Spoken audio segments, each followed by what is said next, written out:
Bonjour, nous sommes en 2018 dans le site de l'Institut Docteur Angélique dans une série de vidéos consacrée à un commentaire des 12 premiers chapitres de la Genèse.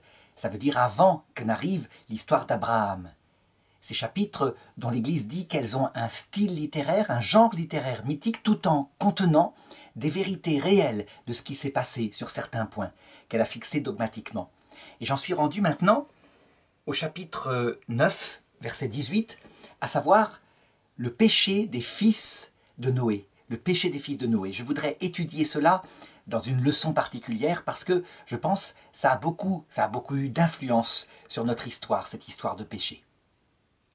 Et je voudrais remercier encore une fois tous ceux qui font des petits dons sur l'Institut Docteur Angélique à travers son Tipeee, dont l'adresse est d'ailleurs sous cette vidéo, parce que c'est une aide vraiment précieuse.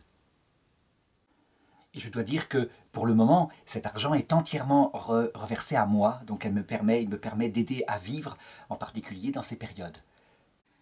Alors je commence la lecture du texte. Les fils de Noé qui sortirent de l'arche étaient Sem, Cham et Japheth. Cham est le père de Canaan. Canaan, ce sont les peuples qui vivaient sur la terre d'Israël avant que ne vienne y habiter le peuple hébreu. Ces trois-là étaient les fils de Noé, et à partir d'eux se fit le peuplement de toute la terre. Alors, d'abord, première question, au sens historique, peut-on dire que véritablement, à partir d'un événement qui est arrivé au néolithique, si on suit ce texte, puisque, je dirais, dès Adam et Ève, les enfants d'Adam et Ève sont du néolithique. Abel et Caïn cultivent la terre pour Caïn, et l'autre est éleveur. Est-ce qu'on peut dire que ça donne un récit historique sur quelque chose qui s'est passé et que donc, à partir des descendants de Noé, quelques générations plus tard, tous les habitants de la terre sont issus? Eh bien, je réponds que sur ce sujet-là, l'Église catholique ne se prononce pas et ne se prononcera pas, parce que ça ne concerne pas la doctrine universelle du salut. Je dis au sens historique du terme, ça ne concerne pas, alors que l'existence réelle d'Adam et Ève, la création de leur âme, concerne vraiment la doctrine du salut, puisque c'est notre origine, si on peut dire, première. Résultat, elle laisse aux sciences le soin de se prononcer. Et qu'est-ce que disent les sciences par rapport à cela? Eh bien, elles ont tendance à dire qu'effectivement, il semble que vers 50 000 ans avant Jésus-Christ, apparaissent dans des groupes d'hominidés fossiles qui n'avaient pas d'esprit. Tout d'un coup, apparaît la vie de l'esprit, qui est signifiée par des tombes organisées pour la survie, et d'autre part des beaux-arts. Alors, certains diront, ça prouve bien que, je dirais, Adam et Ève n'ont pas existé, qu'il y avait un peuple d'hominidés, animaux, les Homo erectus, Homo habilis avant, qui n'avaient pas d'esprit, et que donc l'humanité est peu à peu sortie de l'animalité. La réponse de l'Église est non, non, non, non, non. Dieu a créé un esprit à un homme et une femme, enfin pour faire un homme et une femme spirituels à un moment donné. Et par contre, l'Église ne se prononce pas sur l'origine de ce corps. Est-ce que Dieu l'a pris chez des hominidés déjà existants, etc. Eh bien ça, elle laisse le soin encore une fois à la science de se prononcer. Ce qui est certain, c'est que si on fait remonter le déluge beaucoup plus tard, et donc qui aurait éliminé toute l'humanité, l'humanité spirituelle, on ne trouve pas trace de ce déluge au niveau mondial. Au niveau mondial, ça n'est pas possible. L'eau n'aurait pas pu recouvrir les montagnes entières. Par contre, on trouve ce déluge à un niveau immense, très important, dans le croissant fertile, dans l'actuel Irak, avec un raz-de-marée venant du golfe Persique au néolithique. Il semble que ce soit l'événement historique qui ait permis de comprendre ce déluge. Alors du coup, comment est-ce que ce texte, au point de vue littéral, a dû être écrit? Eh bien, les hommes de cette époque, il faut se mettre à sa place. Ils vivent dans le croissant fertile. Ils sont tués par un raz-de-marée. Ils l'écrivent dans leur texte. Il ne reste personne, sauf quelques survivants qui ont vécu miraculeusement, peut-être sur un bateau, parce que rien n'empêche que Dieu se soit révélé à des hommes pour qu'ils survivent. Rien n'empêche. On sait que l'histoire n'est pas athée par conviction, elle est athée par méthodologie. Ça veut dire qu'elle donne les faits. Là, en l'occurrence, au point de vue historique, on ne sait pas ce qui s'est passé, on n'a pas de trace de l'arche de Noé. Par contre, il est possible que l'humanité dans cet endroit-là soit repartie effectivement à partir de quelques hommes qui avaient survécu. Puis ensuite, évidemment, puisque ce n'est pas un déluge mondial, soit revenue par d'autres aspects, d'autres régions qui n'avaient pas été détruites par ce déluge. Voilà ce qu'il faut dire. Alors est-ce que c'est vrai, est-ce que c'est faux? Je laisse la science historique continuer de chercher, hein, les traces archéologiques de ce déluge étant partout présentes en Irak sous forme de sédiments qui ont recouvert une civilisation du néolithique, mais les choses évolueront encore. Par contre, au sens littéral, que des peuples des alentours puissent être issus de ces descendants de Noé, pourquoi pas? La terre était très peu peuplée, c'est vrai. Et donc, il y a peut-être des traces, effectivement, de l'origine de peuples du secteur, à savoir des tribus qui ont grossi, et donc il est possible que les peuples de Canaan descendent d'un des survivants du déluge, le fils d'un des survivants du déluge, que la Bible appelle donc Cham. Est-ce qu'on le saura un jour? Eh bien, ce sont les tests génétiques qui concluront cette histoire-là. Tôt ou tard, les choses évolueront. Et donc, en tout cas, ça ne concerne pas la théologie. Par contre, ce qui concerne la théologie au sens vraiment profond, c'est-à-dire le sens voulu par l'Esprit Saint qui a inspiré ce texte-là, c'est que les survivants étaient dans l'arche. L'arche symbolisant d'abord le peuple hébreu, fruit de l'alliance ancienne. L'Église catholique maintenant, enfin en tout cas pour moi qui suis catholique, c'est l'Église catholique où la plénitude de la révélation donnée par le Christ a été gardée. Mais ce n'est pas le sens ultime. Le sens ultime, c'est que seront survivants dans l'arche ceux qui feront partie de l'Église catholique au sens éternel du terme. Ça veut dire non pas seulement ceux qui ont reçu le baptême catholique d'eau, mais ceux qui ont reçu le baptême de l'Esprit Saint, à savoir la charité qui les unit à Dieu théologalement et qui arriveront au jugement dernier avec cette charité. Ceux-là sont l'Église au sens définitif du terme. Et ceux qui n'auront pas cette charité, lors du jugement dernier, donc après avoir traversé le passage de la mort, avoir vu le Christ, c'est ceux qui l'auront refusé, librement. Et ceux-là, effectivement, seront perdus, n'auront pas la vie éternelle que donne Dieu, auront une autre forme de vie éternelle que donne le démon, dans la liberté solitaire de l'enfer. C'est leur choix. Voilà, ce texte-là a un sens donc profond et plusieurs sens provisoires, qu'il faut regarder aussi, mais qui s'accompliront dans l'éternité. On peut donc dire que l'arche d'alliance, avec ses survivants et ses animaux survivants, sont les peuples de toute la terre, de toutes les religions, celles qui ne connaissaient pas le Christ, mais aussi ceux qui connaissaient le Christ, dès cette terre, donc qui sont représentés par Noé et ses fils. Et ces personnes-là, ainsi que les animaux, qui étaient préparés au salut, eh bien, symboliquement, ce sont les hommes qui adhéreront au Christ, ultimement, quelquefois à l'heure de son apparition, lors de son retour, à l'heure de la mort. En tout cas, voilà. C'est à partir du verset 20 qu'est raconté ce péché qui a fait beaucoup réfléchir la théologie, mais aussi, je dirais, l'humanité. Noé, le cultivateur, commença de planter la vigne. Ayant bu du vin, il fut enivré et se dénuda à l'intérieur de sa tente. Cham, père de Canaan, vit la nudité de son père et avertit ses deux frères au dehors. Donc on peut supposer qu'il les avertit en disant « Venez, venez, venez, c'est rigolo, notre père est tout nu, venez ». Il n'y a pas de smiley dans ces textes-là. Est-ce que son intention était méchante? Est-ce que son intention était simplement légère et ricanante? Moi, je opte pour le deuxième chose. L'essentiel, c'est qu'il n'a pas respecté celui qui est son père dans sa nudité. Donc il appela ses frères, et ses frères réagirent comme ça. Mais Sem et Japheth prirent le manteau, le mirent tous deux sur leurs épaules, et, marchant en marche arrière, donc comme ça, pour ne pas voir la nudité de leur père, qu'ils respectaient profondément, ils couvrirent la nudité de leur père. Leur visage était tourné en arrière, et ils ne virent pas la nudité de leur père. Lorsque Noé se réveilla de son ivresse, il apprit ce que lui avait fait son fils le plus jeune. Et il dit, « Maudit soit Canaan, qu'il soit pour ses frères le dernier esclave. » Et il dit aussi, « Béni soit Yahvé, le Dieu de Sem, et que Canaan soit son esclave. Que Dieu mette Japheth au large, qu'il habite dans les tentes de Sem, et que Canaan soit son esclave. » Après le déluge, Noé vécut 350 ans. Toute la durée de la vie de Noé fut de 950 ans, puis il mourut. Alors je voudrais d'abord analyser ce texte au sens littéral. Il a été mis par écrit certainement plus tard, bien après cette histoire. A-t-elle eu lieu ou pas? Probablement. Elle raconte sans doute quelque chose qui s'est passé, qui a profondément scandalisé je dirais une famille ou un peuple lors du néolithique. Et ça se transmettait oralement, de génération en génération, ces choses-là, ne serait-ce que pour enseigner aux enfants le respect. Comme dit le commandement qui a été transmis à Moïse, Exode chapitre 20, verset 12, « Honore ton père et ta mère, afin que se prolongent tes jours sur la terre que te donne Yahvé, ton Dieu. » Le commandement du respect de son père et de sa mère est une chose essentielle. Ce n'est pas seulement de l'amour. Avant l'amour, il y a du respect, parce qu'ils nous ont donné la vie. C'est un acte de justice. De même que pour Dieu qui nous a donné l'être, le fait même d'exister, qu'a créé notre âme, il y a un acte de justice qui s'appelle l'adoration. On adore au sens fort que Dieu parce que Dieu seul est notre créateur. Mais on honore notre père et notre mère parce qu'ils nous ont donné la vie.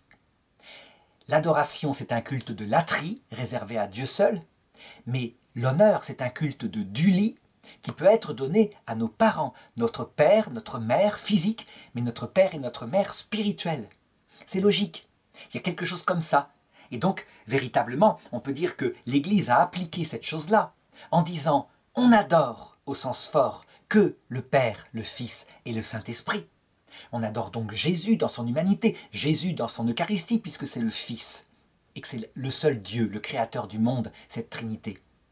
Par contre, quand on se tourne vers la Vierge Marie, on l'honore comme notre mère spirituelle que l'unique médiateur, Jésus, l'unique Rédempteur, nous a donné à la croix comme médiatrice et co-rédemptrice.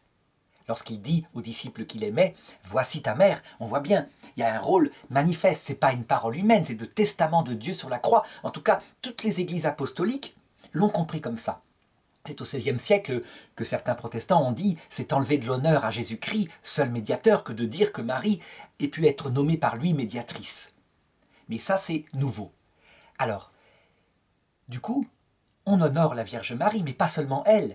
Toutes les vierges et tous les saints qui sont avec elle et qui travaillent pour notre salut, on les honore. Et chacun a son saint préféré auquel il se confie et qu'il doit honorer toute sa vie, ainsi que son ange gardien, parce qu'ils ont un rôle de père spirituel. C'est de là que surgit, je dirais, les choses. Et on voit que le sens s'étend jusqu'à maintenant. Alors qu'est-ce qui s'est passé à cette époque, donc au sens littéral, ancien? On ne sait pas trop. Simplement, je peux dire ceci. L'histoire sainte raconte que Canaan, le peuple qui habitait, je dirais, la terre de Canaan, Canaan, à un moment donné, lorsque Moïse est sorti d'Égypte, puis lorsque Josué a conquis ce pays, Canaan a été mis en esclavage d'Israël. Voilà, ça c'est un fait raconté par la Bible. Josué a gagné la guerre, les a battus partout sur toute leur ville, et le royaume qui s'est établi plus tard, avec les rois comme Saül, David, etc., les rois ont soumis Canaan à un dur tribut, et puis jusqu'à ce qu'ils se fondent dans la population juive, c'était comme ça. Donc ça raconte quelque chose qui s'est passé. Certains exégètes ont donc supposé que ce texte avait été écrit après ces événements, donc après que Israël se soit installé dans sa terre, cette terre promise, et ait soumis Canaan. Peut-être, ou peut-être pas.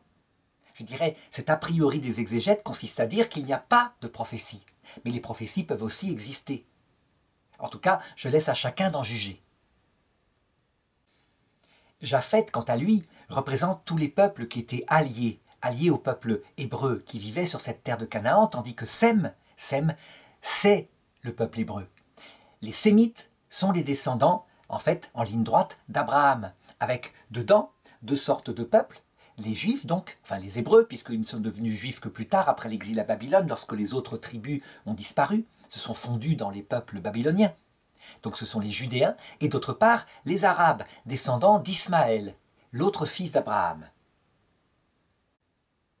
Au sens littéral, ça colle. Dire que Sem, Cham, Japheth sont les peuples du Proche-Orient, c'est quelque chose de cohérent. Et certainement qu'un jour, en faisant des tests génétiques, on verra que c'est un fait. Donc ça regroupe, je dirais, les peuples arabes, peut-être le peuple juif, et puis d'autres peuples du secteur.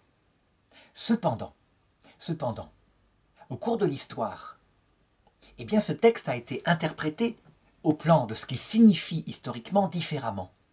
C'est vrai, puisqu'il est dit dans le texte que tous les habitants de la terre descendent de Noé, à travers ses trois fils, Sem, Cham et Japheth. Il est logique que des pères de l'Église, mais aussi des théologiens juifs, et puis musulmans, aient fini par dire que, en fait, Sem est l'ancêtre des Blancs,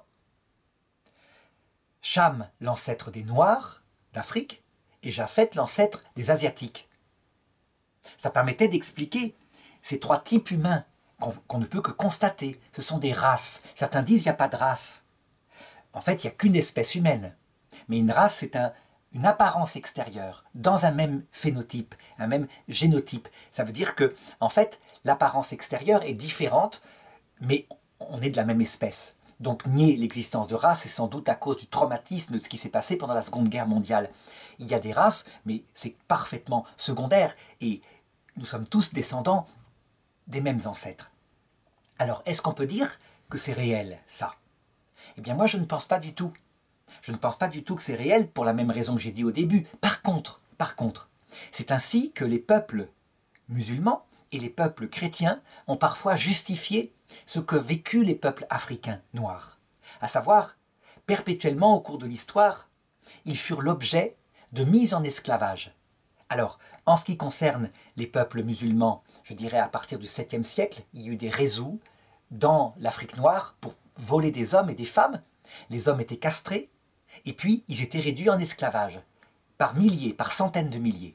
Et puis, en ce qui concerne les peuples occidentaux, les peuples blancs, européens, chrétiens, eh bien, le commerce triangulaire a été inauguré à partir de la découverte du Nouveau Monde, afin d'avoir des esclaves pour le Nouveau Monde, et ceci sans que l'Église ait condamné.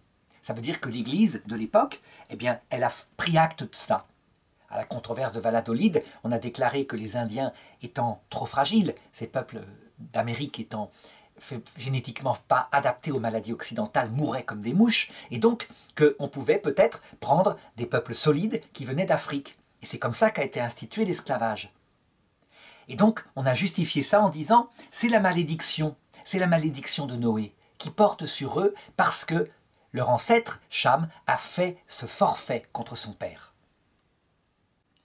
Eh bien je dirais que pour la même raison que ce que j'ai dit au début, parce que cette histoire de Noé est vraie sans doute, mais n'explique pas le peuplement de la terre entière, on peut dire que appliquer ce texte aux Noirs d'Afrique est évidemment une erreur factuelle, historique, un contresens. Il n'empêche que, au point de vue théologique, se pose la question de ces peuples qui, toujours au cours de leur histoire, ont été soumis à d'autres peuples, ont été considérés parfois même par quelqu'un comme Aristote comme esclaves par nature. Il avait une théorie comme ça, en disant « certains sont maîtres par nature parce qu'ils sont faits pour diriger, ils ont une intelligence, une prudence, et d'autres sont esclaves par nature parce qu'ils n'en sont pas capables et donc ils se soumettent. » Qu'est-ce qu'il faut répondre à ça? Qu'est-ce que dit l'Écriture sur cela? Eh bien, l'Écriture, si on suit l'Ancien Testament, elle est très ambiguë. Pourquoi? Parce que l'Ancien Testament n'est pas la volonté ultime de Dieu, mais raconte comment Dieu a purifié peu à peu son peuple en s'adaptant à ses mœurs. Donc, au début de l'Ancien Testament, quand Dieu dit à Moïse « Je suis un Dieu jaloux, et je demande qu'on m'honore moi seul comme Dieu, et je fais payer aux fils et aux fils des fils, et sur 7 générations le péché des pères. » Ce texte-là semble indiquer qu'il peut y avoir effectivement une vengeance de Dieu sur des descendants de quelqu'un qui a péché. Mais il y a un autre texte d'un prophète beaucoup plus tardif qui dit ceci « Je suis juste, moi, Dieu, et je ne fais pas payer la faute d'un père sur ses enfants. C'est le père, parce qu'il a péché, qui mourra s'il a péché, et pas ses enfants. » Qu'est-ce qu'il faut dire alors que ça semble contradictoire? Eh bien, avant de répondre, je donne d'abord les références. En ce qui concerne Dieu qui fait payer, c'est Exode chapitre 20, verset 5. Et en ce qui concerne Dieu qui ne fait pas payer, c'est Ézéchiel chapitre 18, verset 20. Eh bien, je dirais que c'est les deux à la fois. Parce qu'en fait, en nous, il y a plusieurs choses qui se mélangent. Il y a en nous quelqu'un d'orgueilleux, un vieil homme, un homme qui porte les conséquences du péché originel, capable de se venger. Et donc, qui s'attache à des choses matérielles, qui en fait le bien de la terre et qui le transmet à ses enfants. Donc quand on dit que quelqu'un, par exemple, dans la génération de mai 68, par exemple, apprend à ses enfants que la seule chose qui compte, c'est de chercher son bonheur sur terre, individuellement, maintenant, parce que la vie est courte, etc., eh bien, ce qu'il subit cet homme-là, quand il est vieux, à savoir une vieillesse sans espérance, beaucoup d'angoisse, et parfois le suicide volontairement provoqué pour ne pas souffrir de cette angoisse, il l'a transmis à ses enfants. Et l'enfant le transmettra à ses enfants. Et il y aura comme ça une transmission sur plusieurs générations. Donc, ça existe. Mais d'autre part, la faute qu'a fait le père, lui, en se détournant de Dieu, c'est lui qui va la payer dans sa vie. De même, par exemple, que les soldats de 14, qui vraiment voulaient faire rendre gorge aux Boches, aux Allemands, c'est le nom vulgaire que donnent les Français, eh bien, ils l'ont payé dans les tranchées, et eux seuls. Donc, en un sens, leurs enfants ne sont pas morts dans les tranchées. Mais en un autre sens, la vengeance d'Hitler, 20 ans plus tard, a fait que leurs enfants l'ont payé dans les tranchées. Donc, c'est les deux à la fois. Il y a une transmission, parce que nous descendons de nos parents, et ça, c'est par notre chair, et en même temps, par notre esprit. Nous pouvons, si nous le voulons, sortir de ces péchés-là, comme le firent certains qui dirent « il ne faut plus jamais qu'il y ait de guerre », et avec la volonté de construire l'Europe, que fit par exemple quelqu'un comme Robert Schuman, qui est presque béatifié au nom du Christ, eh bien c'était une volonté de ne pas reproduire les péchés des pères. Donc il y a les deux. Résultat, il est possible, effectivement, que des peuples de l'Antiquité et des peuples actuels, eh bien, parce qu'ils se transmettaient une culture qui n'était pas, je dirais, pas pleinement humaine, eh bien, en payaient les conséquences sur plusieurs générations. C'est comme ça. Au sens chrétien maintenant, au sens chrétien, qu'est-ce que révèle le Christ qui, lui, donne la vérité tout entière par rapport à cet esclavage qu'ont subi les peuples africains? Eh bien, lui, il donne un autre sens, un sens très profond à travers la parabole de Lazare, le pauvre, et du riche.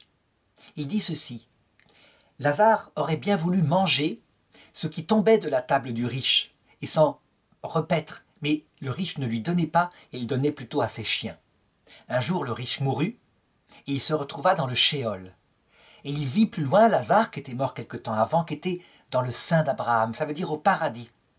Et alors, dans une souffrance terrible, le riche dit « Abraham, Abraham, envoie Lazare pour m'apporter un petit peu d'eau, tellement j'ai soif dans ce lieu. » Et Abraham lui répondit « Tu as eu le bonheur sur la terre, maintenant c'est ton tour de souffrir. » Ça veut dire quoi? Qu'en fait, Jésus le dit, il y a un retournement qui se passe souvent là-haut. Mais un retournement, attention, qui n'est pas forcément éternel. Je veux dire par là que Jésus a donné l'explication de ces choses surprenantes, aberrantes, injustes que vivent certains peuples sur terre qui sont soumis à d'autres.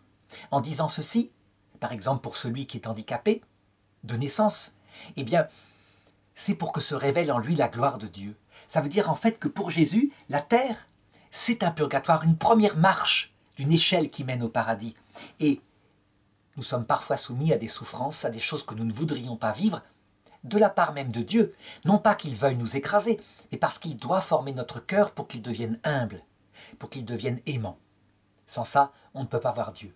On peut dire que toute la passion de Jésus, le fait que lui, Dieu, meurt sur la croix, c'est pour nous expliquer, nous enlever un contresens particulier que nous met le démon dans la tête. Que ce serait pour nous écraser que Dieu nous soumet à ce temps d'injustice sur terre. Non, la preuve, il l'a vécu lui-même. Évidemment, celui qui a eu sur terre une vie en or, centrée sur lui-même, et qui n'a jamais appris l'humilité, eh bien ça ne veut pas dire qu'il est damné pour l'éternité. Ce riche-là n'est pas damné pour l'éternité. On voit bien que son attitude est celle d'un homme repentant. Et le pape Benoît XVI, pour la première fois dans Spe Salvi 44-45, une encyclique, le dit. C'est sans doute le purgatoire. Eh bien, ce riche, c'est son tour d'apprendre. Et parce qu'il n'a pas fait son purgatoire sur terre, il le fait au ciel. Et donc on peut dire que certains peuples, écrasés par la souffrance, écrasés par des injustices qui se transmettent de génération en génération, soit de la faute de leur père, soit parce que d'autres peuples sont plus forts matériellement, eh bien de l'autre côté, souvent, ils n'ont pas à apprendre les choses, ils l'ont déjà appris. Alors attention, cette théologie que je donne pourrait être détournée. Et certains pourraient dire, ben alors souffrons, souffrons, laissons les peuples souffrir, de toute façon ça sera bien pour eux, parce qu'ils auront le paradis. C'est ce que certains prêtres ont dit au XIXe siècle aux femmes qui étaient trompées par leur mari. Offrez, votre récompense sera grande au ciel. C'est ce qu'ils ont dit aussi à certains ouvriers exploités par leur patron. Au point que les syndicats, plus forts, ont critiqué comme paternalistes les syndicats chrétiens.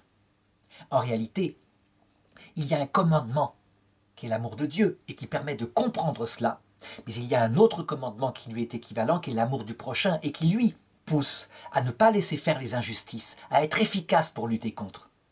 Donc, on peut dire que ces prêtres-là étaient déséquilibrés dans leur prédication. Ils ne parlaient que de l'amour de Dieu, c'était nécessaire, ça donnait le sens à la vie, mais ils oubliaient l'amour du prochain. Ce qui fait que, 100 ans plus tard, ça s'est souvent retourné. On ne parlait plus que de l'amour du prochain, le syndicalisme, et on oubliait complètement l'amour de Dieu. C'est mai 68, avec ces erreurs qui sont, je dirais, du même ordre. Une exagération, donc une hérésie, un choix pour une dimension du christianisme. C'est que les peuples africains qui ont été mis en dur esclavage par leurs propres sorciers quelquefois, par leurs propres mœurs, mais aussi par les musulmans et aussi par certains chrétiens à certaines époques, par certains musulmans, pardon, eh bien ces peuples-là, de l'autre côté, tout se retourne. Et souvent ce sont eux qui nous aident à entrer dans la vie éternelle parce que nous avons perdu du temps et que nous devons tout apprendre, y compris l'obéissance, dans un purgatoire qui est après ce monde. Les premiers, beaucoup de premiers seront derniers, avait dit Jésus, et ça se réalisera. Donc en voilà assez pour le sens littéral. Je pense que j'ai réglé les choses. Maintenant, je voudrais passer au sens moral, c'est-à-dire le comportement qui nous est demandé par rapport à ce texte, puisque, je l'ai dit, il y a un sens littéral, mais chacun des textes de la Bible a aussi des sens plus profonds qui viennent de l'Esprit Saint, des sens quelquefois humains que pouvaient comprendre déjà les gens de cette époque-là, mais parfois des sens beaucoup plus profonds que seule la révélation de Jésus-Christ nous permet de comprendre. Eh bien, je voudrais insister sur le sens moral. Le sens moral, c'est quoi? C'est, Exode chapitre 20, verset 12, je l'ai dit, ce commandement, « Honore ton père et ta mère, afin que se prolongent tes jours sur la terre que te donne Yahvé ton Dieu. » À l'époque, ces peuples pouvaient le comprendre. Si un fils, alors que son père ou sa mère sont devenus âgés, l'abandonne dans la nature pour qu'il meure de faim, parce que ça lui est une charge, il doit s'occuper de ses enfants, ça lui est pénible, cet homme n'honore pas son père et sa mère qui lui l'ont nourri lorsqu'il était bébé, l'ont changé. Et qu'est-ce qui se passe alors? Eh bien, il ne vivra pas longtemps sur terre, parce que ce qu'il a fait, ses fils lui feront. On récoltera ce qu'on a semé. Donc quand on n'honore pas, en rendant à son père et à sa mère ce qu'ils ont fait quand on était petit, on en récolte les conséquences. C'est de la base humaine, que n'importe qui peut comprendre, y compris les païens. Je dirais que, à notre époque, ce sens-là, très simple, moral, littéral, redevient d'actualité. À savoir qu'en Europe occidentale, partout, eh bien, les peuples, la génération en tout cas issue de mai 68, se bagarre pour obtenir la liberté de pouvoir librement, par sa demande individuelle, s'euthanasier. C'est ce qui s'est passé en Belgique, la loi est passée. Et donc on voit, après tout pourquoi pas, diront certains, c'est un acte libre de la personne adulte qui fait ce qu'elle veut de sa vie. Le problème, c'est que la loi l'a autorisé et en le faisant, on a ouvert une porte, ou plutôt une boîte de Pandore.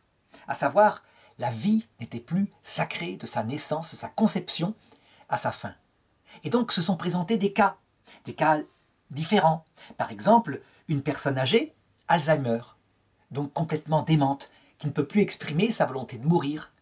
Et il y avait là des fils et des filles qui regardaient en disant « Oh, sa vie est indigne, n'est plus digne d'être vécue, et elle souffre certainement. » Et donc, qui sont passés outre en demandant pour elle l'euthanasie. C'était donc plus une demande individuelle d'une personne maîtresse d'elle-même. Selon les règles de la loi belge, 3 demandes écrites, etc., la personne doit être vérifiée comme lucide.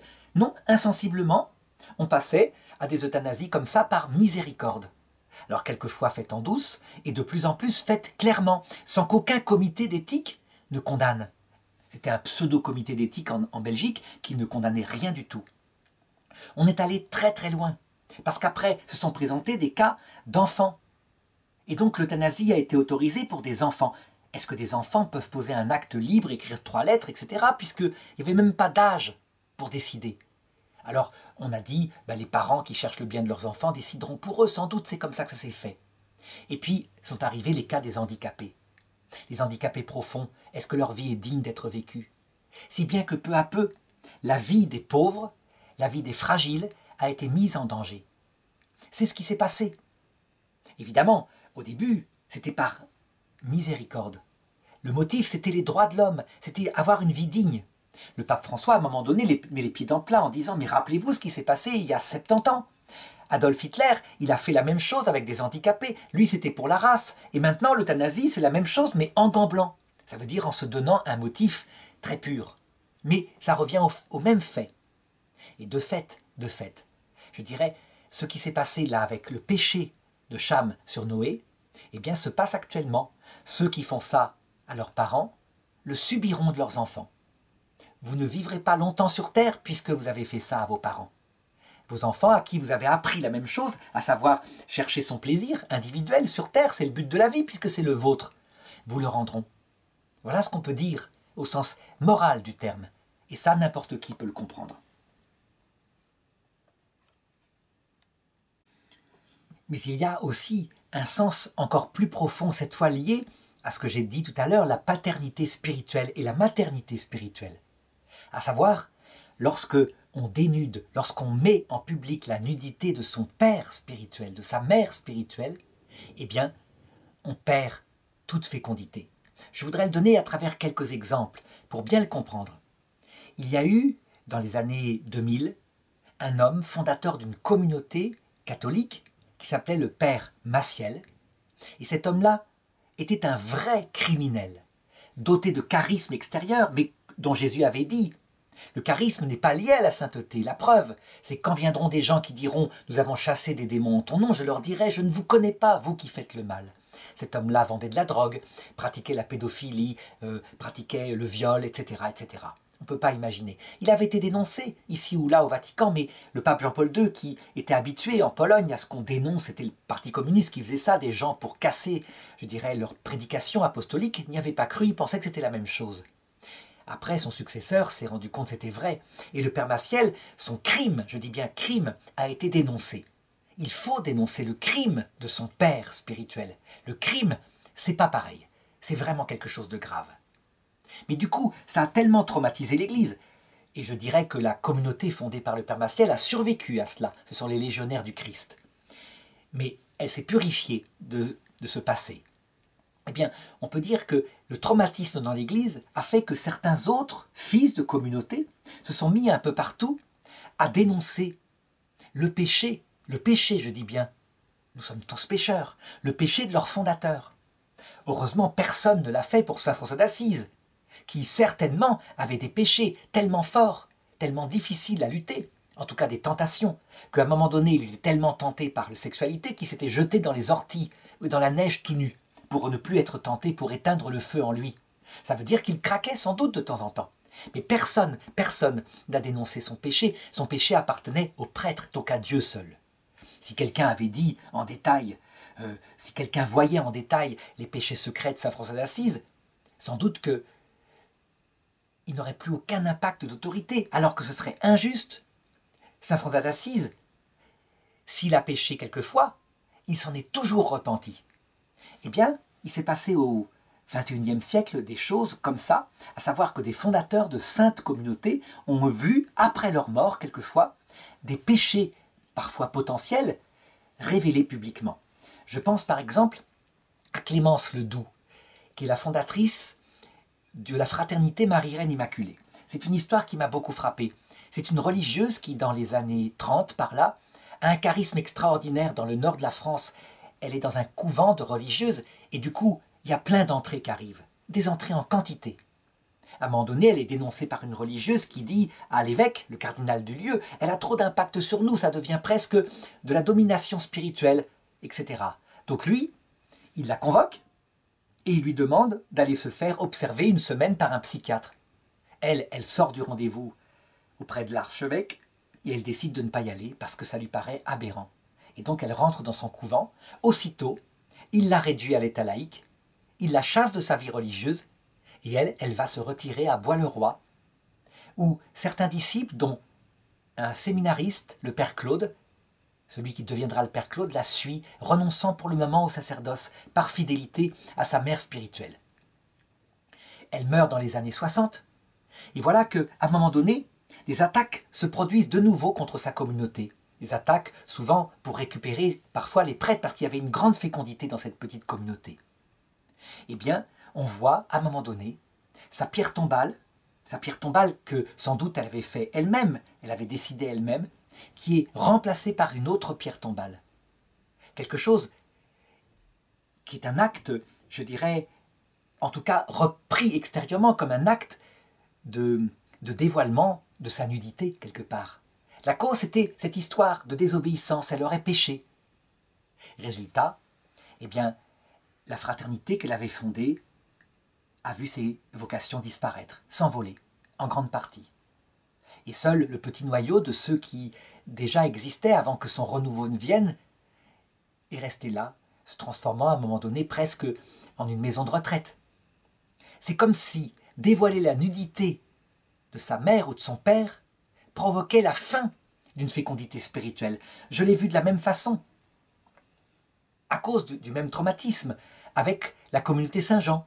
Et la nudité des péchés contestés, en tout cas, je dirais, de l'ordre du péché peut-être, de son fondateur, le père Marie-Dominique Philippe, dévoilé publiquement.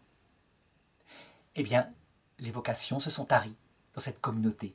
C'est comme si la malédiction de Noé se répandait sur celui qui fait ça.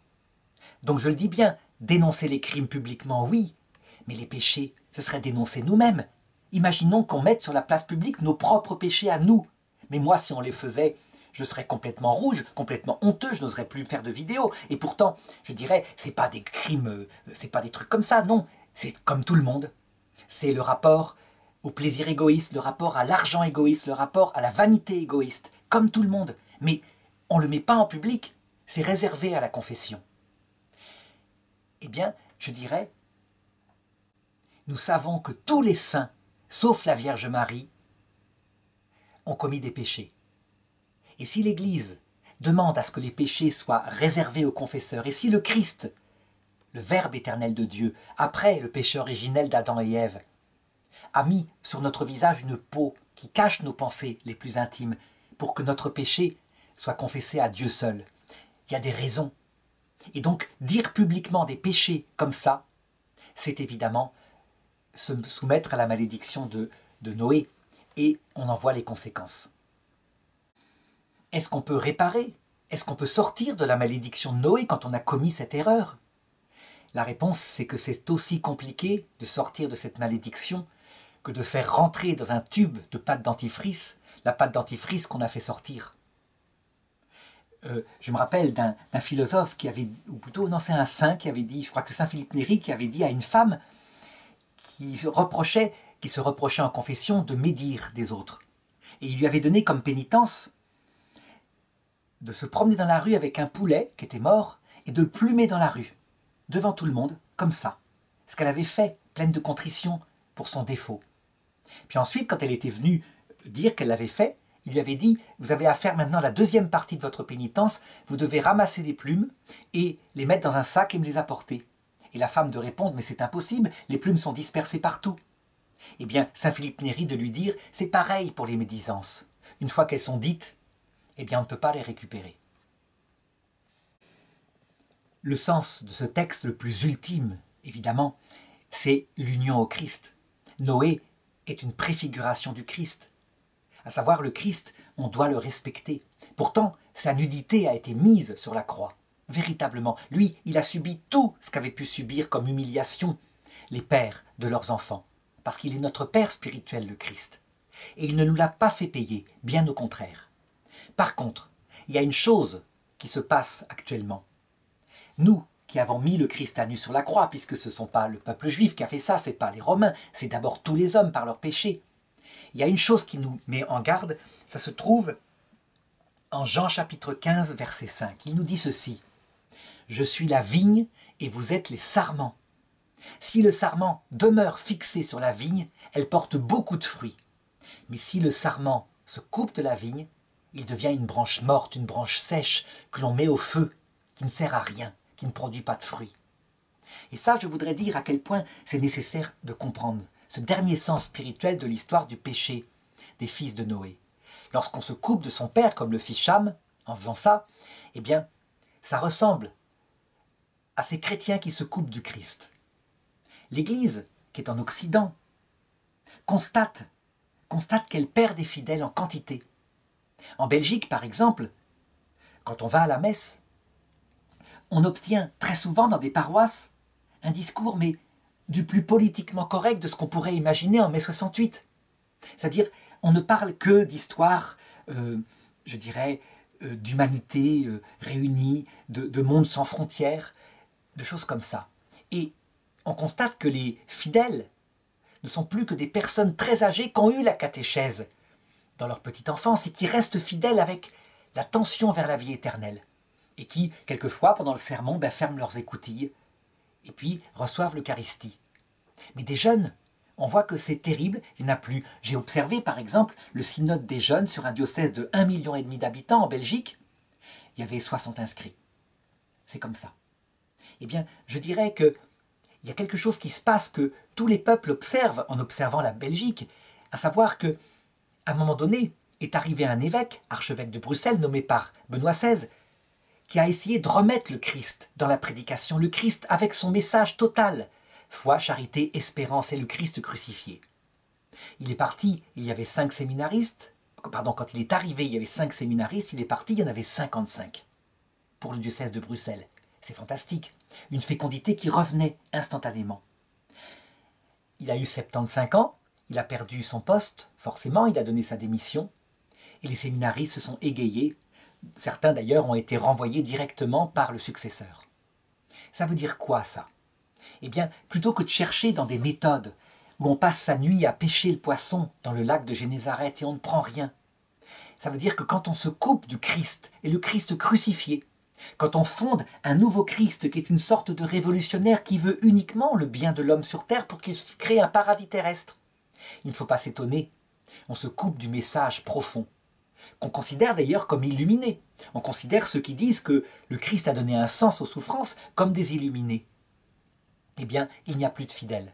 Les fidèles, eux, ils viennent pour entendre parler de ce qu'ils font sur terre, du sens de cette vie, de ce qui se passera dans l'éternité. C'est ça qu'ils attendent. Ils veulent la présence de Dieu dans leur cœur. Ils ne viennent pas pour entendre un discours syndicaliste, par exemple, ou un discours du Parti socialiste. C'est autre chose. Eh bien, on peut dire que c'est pareil. On se coupe du Christ, c'est comme si on se coupait de son Père et on ne porte plus de fruits. Et c'est bien ce que font ces personnes, ces membres de ce clergé qui sont devenus des humanistes quasiment sans Dieu. Quand, sourdement, en douce, dans leur coin, ils critiquent lourdement les positions officielles de l'Église à travers son magistère protégé, en disant « c'est des choses de l'ancien temps ». Par exemple, je me rappelle d'un théologien qui est presque le prêtre à penser de la Belgique, le père Gabriel Ringlet, qui dit « la vie après la mort, c'est des sujets parfaitement secondaires pour la foi catholique. Ce qui compte, c'est de construire le monde ici-bas, maintenant, évidemment. C'est ça que voulut le Christ. » Eh bien, voilà. Je ne nie pas qu'il faille construire le monde ici-bas, puisque c'est le commandement de l'amour fraternel, et qu'il est équivalent au commandement de l'amour de Dieu.